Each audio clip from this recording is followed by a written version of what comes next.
မင်္ဂလာပါပုံမြင်တိုလေးတွေကိုအမြဲတင်ဆက်ပေးသွားမှာမို့ channel လေးကို like and subscribe လုပ်ပေးထားပါနော်မိုးရွာညာရဲ့ခေါ်တန်ဇက်တင်ပိုင်အေးဆက်တဲ့လက်နှစ်ဖက်က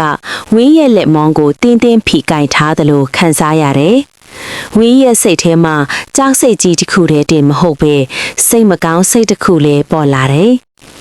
မင်းအမောင်ထဲမှာတယောက်တည်းကြံနေရတာလားလို့ဝင်းတတိမထားပဲပြောလိုက်မိတယ်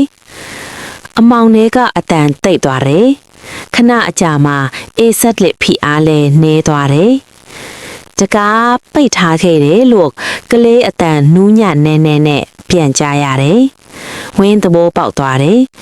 ကလေးလေးဟာမတော်တဆအောက်ခန်းထဲပိတ်မိခဲ့ပြီးဘသူမှမသိလိုက်ကြဘူးငါကူညီမယ်မင်းကိုအလင်းရောက်ပေးမယ်လို့ဝင်းပြောလိုက်တယ်နောက်တနေ့ဝင်းနဲ့ဝင်းအမေတို့ဟာရွာလူကြီးတွေကိုခေါ်လာပြီးအောက်ခန်းကိုတူဖော်ကြတယ်အယိုးသေးသေးလေးတွေကိုရှာတွေ့ပြီးရွာဘုန်းကြီးကျောင်းမှာတင်ကဟုတ်ပေးကြတယ်ဆူတောင်းတန်ခေါင်းလောင်းတန်နေကြမှာမိုးလေးဖွဲဖွဲလေးတွေလည်းရွာနေတယ်အဲ့ဒီညကစပြီးဝင်းဆိုရဲခေါ်တန်မကြားတော့ဘူး